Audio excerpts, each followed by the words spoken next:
I've never been someone who scares easily. Years and years on the road show you all kinds of things, you know. But what happened that night, even now, I get chills just thinking about it. It was a late October evening, one of those nights when autumn is about to give way to winter. I was driving my truck along a country road in Tuscany, heading north. The cargo had to reach Milan by morning, and I was perfectly on schedule. The sky was overcast, no moon, no stars, just darkness, cut through by my truck's headlights. It was past 11 when I started feeling the fatigue. My eyes burned and my back was killing me. Come on, I told myself. Just one more hour, then you can stop and rest. But my body had other plans. Not even half an hour later, I saw a sign for a rest area. It wasn't much, just a small stop with a gas station and a tiny convenience store, but at that moment, it felt like an oasis in the desert. I pulled my truck into a quiet corner near a patch of trees, turned off the engine, and for a moment, there was complete silence. No radio, no engine noise, just the ticking of cooling metal. I stretched, grabbed a bottle of water from the fridge, and stepped outside to stretch my legs. The air was cold and damp, carrying that earthy scent of wet ground. I took a deep breath and walked a few steps. The convenience store was closed, but the gas station lights were still on, casting a dim glow over the area.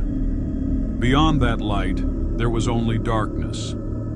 That's when I heard something. At first, I thought it was just the wind in the trees. But then, it sounded like murmuring, distant whispers, like a group of people speaking in hushed tones.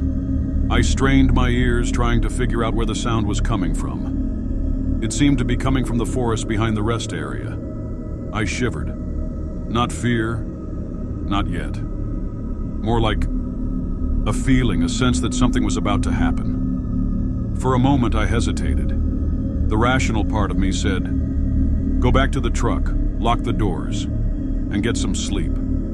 But there was another part, the curious part, the part that had always pushed me to stick my nose where it didn't belong, that wanted to see what was going on. Curiosity won. I moved quietly toward the edge of the woods, trying to make as little noise as possible. The murmuring grew clearer as I stepped among the trees. After about 50 meters, I saw a flickering light in the distance, like the glow of candles. I crept closer, hiding behind a large trunk. And then, in a small clearing, I saw something I will never forget. A group of people, maybe 20, stood in a circle.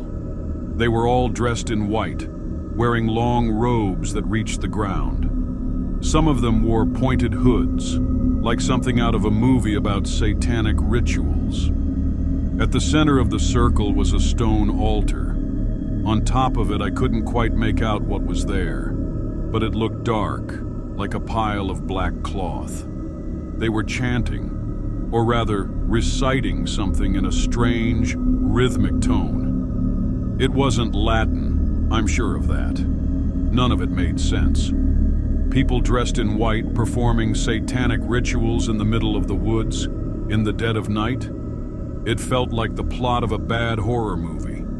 And yet, it was happening. Then, suddenly, the chanting stopped. A deep silence fell, so complete that I could hear my own heartbeat pounding in my ears. Then, one of them, the leader I think, raised their arms toward the sky and shouted something. At that moment, the pile of cloth on the altar moved.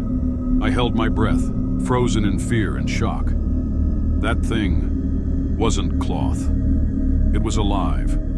It was rising slowly, like it was waking up from a long sleep. It had a humanoid shape, but something about it was wrong. Its proportions were off. Its arms too long, its head too big. I don't know how long I stood there paralyzed, watching that nightmare unfold. 5 minutes? More? Then, the creature turned its head in my direction. It had no eyes, just empty black sockets. But somehow, I knew it was looking right at me.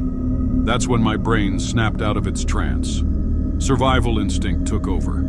I ran. I ran like I hadn't run since I was a kid, stumbling over roots, branches scratching at my skin. But I never stopped. Behind me I heard voices, shouting, footsteps. But I didn't look back. I didn't want to see what was chasing me. I reached my truck, gasping for air, threw the door open, jumped inside, and locked it. My hands were shaking as I started the engine and slammed on the gas. I drove for hours, breaking speed limits, checking the rearview mirror over and over, expecting to see that thing, or those people in white, appear at any moment. But nothing happened. The road remained empty, silent. When the sun finally rose, I stopped at another rest area, this one full of people. I looked at myself in the mirror. I was pale as a ghost, eyes bloodshot, clothes torn and dirty. I looked like someone who had spent the night in hell. Maybe I had. I thought about calling the police, telling them what I had seen, but who would believe me? A tired truck driver rambling about satanic rituals and monsters in the woods. They'd think I was crazy, or drunk. So I kept my mouth shut. I delivered the cargo in Milan, took a few days off, and went home. But since that night, nothing has been the same. I don't drive at night if I can help it. And when I have no choice, I keep my eyes on the road, never looking into the darkness beyond the asphalt. Because I know, out there, hidden in the shadows, there are things the human mind isn't meant to understand. Sometimes on the darkest nights, when the wind rustles through the trees, I swear I can still hear that chant. Those voices, whispering in a language I don't know. And in those moments, I pray. I pray that whatever I saw that night stays where I left it. But I keep driving, and not a day goes by that I don't think about that night. Because now, every time I pass an isolated rest stop or a dark forest, a shiver runs down my spine, and I press the gas, trying to outrun the memories and the fear.